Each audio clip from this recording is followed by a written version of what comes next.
Hi guys, আজকে আমরা নতুন করে আবার বান্দরবন যাচ্ছি। বান্দরবনে মোট 4টা গাড়ি যাচ্ছি। আমার গাড়ি, মোহাম্মদ আলী ভাইয়ের গাড়ি, সুজনের গাড়ি আর মাসুয়ের গাড়ি। মোট আমরা 8 জন যাচ্ছি। সাজেক ঘুরবো, বান্দরবন, খাগড়াছড়ি, রাঙামাটি, কক্সবাজার সব ঘুরে চলে যাবো। আমরা এখন বর্তমানে ফেরি আসতেছে, ওই যে দেখা যায় অদূরে ফেরি, ধানসিঁড়ি ফেরি। ওই ফেরি আসলে ফেরিতে উঠে পড়বো এবং দেখাই যদি আমাদের বাইকগুলো দেখেন। এই যে মাসুকের প্লাটিনা, ওই যে অ্যাপাচি 4V রেড কালার, আমার আরেকটা রেড কালার ভার্সন 3, এটা আমাদের মোহাম্মদ আলী ভাই। তো আমাদের জার্নি শুরু হয়ে যাচ্ছে এখন থেকেই।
দর্শক, আমরা এখন আছি রাঙামাটি, হোটেল সাংহাই। এই যে সাংহাই মানে চায়না একটা নাম, সাংহাই, সেখানে আছি। সুন্দর একটা 5 স্টারের রুম নিয়েছি দুটো। এই যে আমার সিনিয়র রয়েছে, সিনিয়র কিছু বলবে খাবার দাবার খেলে। রুমটা কেমন লাগলো? রুম নিলাম ভিআইপি রুম, দুটো এসি রুম নিয়েছি আমরা। দুটো রুমে ভাড়া আমাদের প্রায় 5,000 টাকা পড়ছে। আর আমরা একটা রেস্টুরেন্টে, রুমের নিচে আমাদের রেস্টুরেন্ট, খাবার রেস্টুরেন্ট, ভাত খাচ্ছি, কাস্তুরি চিকেন, হ্যাঁ, মাংস, মাছ, পাহাড়ি সবজি, খুব দারুণ। আপনারা ঘুরতে আসবেন রাঙামাটিতে। সবাইকে ধন্যবাদ।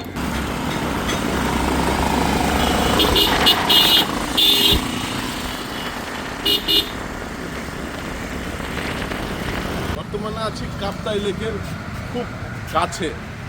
একটা ভিউ পয়েন্ট বানিয়েছে জেলা প্রশাসনের পক্ষ থেকে, সেখানটায় আমরা এসেছি। এখান থেকে পুরো একবারে কাপ্তাই লেকের ফুল ভিউ পাওয়া যায় এবং ওইদিকে বড় বড় পাহাড় সহ, এবং আমাদের ওইদিকেও কিন্তু অপোজিটেও কিন্তু পাহাড় রয়েছে। বেশ দারুণ। এখানটায় এসে আসলে আমাদের এই মানিক মামার কাছে জিজ্ঞেস করবো আমরা, এখানে এসে তারা আসলে ফিলিংসটা কী। রাঙামাটি ফার্স্ট টাইম আমার সফর। আমি এর আগে বান্দরবন, খালসি, আলীকদম সহ সাজে গিয়েছি। রাঙামাটির যে ভিউটা খুব সুন্দর, এখানে আসলে ঘুরবে। রাঙামাটি জেলা প্রশাসনের উদ্যোগে একটি সুন্দর একটা লেকের একটা আদলে সুন্দর একটা ফুলের বাগিচা, বেশ দারুণ। পাহাড়, সামনে পাহাড়, দারুণ একটা। আপনার না আসলে বুঝতে পারবেন।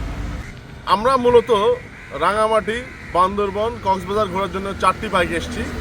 এর মধ্যে রয়েছে প্লাটিনা 100, একটি আমার 4V, ইয়ামাহা ভার্সন 3 এবং অ্যাপাচি 4V। দেখতেই পাচ্ছেন এই 4টি বাইক এসেছি এবং আমাদের ক্যামেরা রয়েছে আমাদের মিলন ভাইয়া। বেশ দারুণ একটা পরিবেশ বিকালবেলা, যদিও কষ্ট হয়েছে আমাদের এখানে আসতে। প্রচুর জার্নি, প্রায় 500 কিলোর মতো পাবনা থেকে।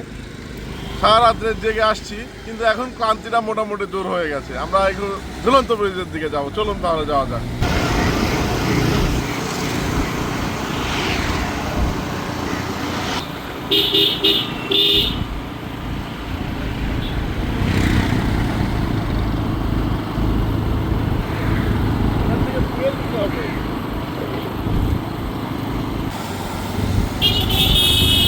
দাঁড়া এখানে ছবি উঠবো না, ঘুরে আসলে আর হয়।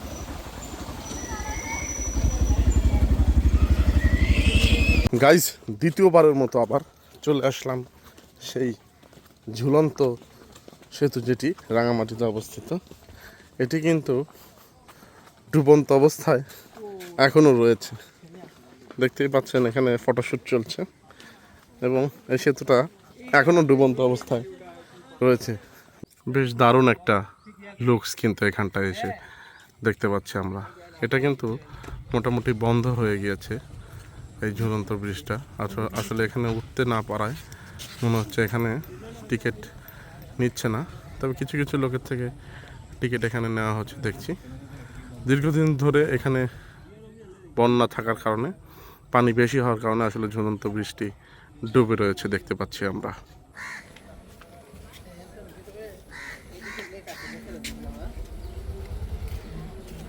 ঝুলন্ত ব্রিজ, সেই রাঙামাটির বিখ্যাত ঝুলন্ত ব্রিজ। এটি সেই ঝুলন্ত ব্রিজ, যে ব্রিজটা দেখতে আমরা চলে এসেছি, কিন্তু গতবারও এসেছিলাম এখানে উঠতে পারি নাই। কেন উঠতে পারি নাই? পানি ছিল। এবার এসে দেখছি পানি আরো একটু বেশি হয়েছে। কেন হয়েছে জানি না। পানি, হ্রদের পানি মনে হয় নামছে না, নাকি ব্রিজই ছোট, নিচু ব্রিজ, সেটাই বুঝতে পারছি না। দেখো একটু পানি যদি কাছ থেকে দেখাও, দেখবে সুন্দর একটা ভিউ রয়েছে এখানে। দারুণ একটা সুন্দর পানির যেই কালারটাও বেশ দারুণ কিন্তু। আর অদূরেই কিন্তু বিশাল বিশাল সেই পাহাড় রয়েছে। বেশ দারুণ একটা মনোমুগ্ধকর ভিউ কিন্তু এখানটায় রয়েছে। এবং ঝুলন্ত ব্রিজের যেই অবস্থান দেখতেই পাচ্ছেন, পানিতে ফুল ডুবে নিম্নজিত হয়ে গিয়েছে দেখুন। এখন এদিকে আবার নৌকাগুলো তীরে ভিড়ে রেখেছে, এগুলোতে করে ঘুরতে যাওয়া যায়। অনেক স্পট রয়েছে এখানটায়। 10 আশপাশ দেখা তো।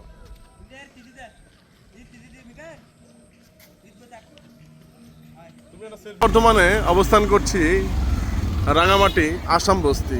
এই আসাম বস্তি হয়েই এই বাম দিক দিয়ে চলে যাওয়া যায় বান্দরবানে। তো এখানে আসলে, হ্যাঁ বামে যাও, এখানে আসলে মোটামুটি পাহাড়ি লোকজন এখানে বসবাস করেন যারা। এখানে দেখুন কাপ্তাই লেকের মাছ বিক্রি হচ্ছে, কাপিলা মাছ। এবং দেখুন এটা মোটামুটি এই দিক দিয়েই কাপ্তাই, যেটা বিজ্ঞান প্রযুক্তি ইউনিভার্সিটি রাঙামাটি, সেটা এই রোডেই অবস্থিত। এবং এখানটায় বেশ দারুণ একটা ভিউ পাবো বলে আশা করছি। দারুণ একটা ভিউ কিন্তু এখানটায় আমরা পাচ্ছি। কাপ্তাই লেকের ভিউটা বেশ অসাধারণ। এই পাশেও পাহাড়, দারুণ কিন্তু। পাহাড়ি ভাই বোনেরা এখানটায় রয়েছে, যারা এখানে মোটামুটি এসে আড্ডা দিচ্ছে। আমরাও এখন আড্ডা দিব। একটু জাস্ট সামনে থেকে ব্রিজের ওইটা একটু ভিউটা নিয়ে আসি, একটু ঘুরে আসি, দেখি কেমন লাগে এই দিকটা, একটু বেরিয়ে আসলে কেমন লাগে সেই ফিলটা নেওয়ার জন্য এদিকে একটু আগায়া যাব আমরা। দর্শক, কাপ্তাই লেকে এসছি। এটা আসাম বস্তি থেকে এখানে একটু ভেতরে আসতে হয়। বেশ দারুণ একটা পরিবেশ, যা এখানটায় এসে আমাকে মুগ্ধ করছে। এই ব্রিজের উপর দুই পাশেই কাপ্তাই লেক রয়েছে, যা কিনা চারিপাশে বড় বড় পাহাড় দ্বারা বেষ্টিত, যেটা এখানটায় আসলে বেশ দারুণ একটা ফিল পাওয়া যাচ্ছে। মানে এক কথায় বলতে গেলে অসাধারণ। দেখুন পিছনে বড় বড় পাহাড় রয়েছে, আসলে ক্যামেরায় বোঝা যাচ্ছে না, কিন্তু বড় বড় পাহাড় রয়েছে। এখানটা বেশ দারুণ, অমায়িক সৌন্দর্যে ভরপুর রাঙামাটি জেলা। 8টা ডাব, ছবি তুলো আছে, 8টা ডাব নিলাম, খাবো 140 টাকা প্লিজ। ডাবের সাইজ দেখছেন, একবারে মাখন, বড় বড় সাইজ, সেই দারুণ একটা সাইজ। ভিতরে মনে হয় পানি অনেক হবে, টস টস করছে, ফাঁসিতে ভরপুর। ডাব কাটতেছে, ডাবের খোসা বেশি মনে হচ্ছে, তবে বড় বড় ডাব, বেশ দারুণ বড় বড় ডাব। জানি না কত পানি হবে, তাও ভালোই লাগবে, বেশ দারুণ।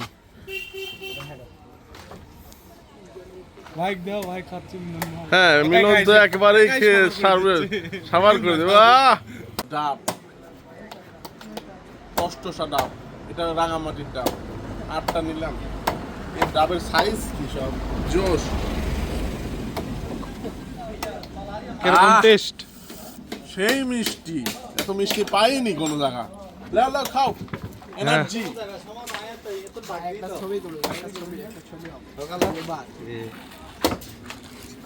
এখানে কি হচ্ছে কি? এখানে আমরা পাহাড়ি পেঁপে খাবো এখন। হ্যাঁ, পাহাড়ি পেঁপেটা কাটা হচ্ছে, সেই পেঁপেটা এখন ডুম ডুম করে আমরা একটু রাঙামাটি পাহাড়ি পেঁপে স্বাদ দিই। পেঁপে ভালো লাগে, পরেও আমরা বিচি নাই গাইজ, বিচি নাই। মিষ্টি আছে কিনা জানি না, তবে মিচি নাই, বিচি নাই। কি কি খাবেন? জাম্বুরা খাবো, আনারস খাবো, কলা খেয়েছি, ডাব খেয়েছি, পেঁপে আবার দিয়ে এবার আবার সন্ধ্যা শুরু করলাম আবার। গুড। রাঙামাটি আসতে গিয়ে আমাদের বাইক চারটাই কেদর পাল্লায় পড়েছিল, কাদার পাল্লায়, মানে প্রচণ্ড কাদা পেরিয়ে আসতে হয়েছে একটা জায়গা 300 ফিট পার হয়ে। ভুল রোড ছিল যদিও বা আমাদের প্ল্যানে, একটা ওখানকার একটা আমাদের পাবনার একটা স্থানীয় ড্রাইভারের থেকে শুনে ভুল কাজ করেছি। উনি বলেছিলেন পুরো রাস্তা ঠিক, কিন্তু আসতে লেগে এত কাদার কাদা, তাই জন্য এখন আসছি আমরা আমাদের গাড়িগুলো ওয়াশ করছি রাঙামাটিতেই। দুটা পাহাড়ি ভাইয়া আমাদের গাড়িগুলো ওয়াশ করে দিচ্ছে। মোটামুটি আমাদের 4টা গাড়ি এখন ওয়াশ হবে, সুন্দর করে ওয়াশ করে আবার আমরা কালকে সকালে আবার রওনা দিব রাজস্থলীর উদ্দেশ্যে। রাজস্থলী ঘুরবো, ঘুরে চলে যাব বিকালের মধ্যে বান্দরবান।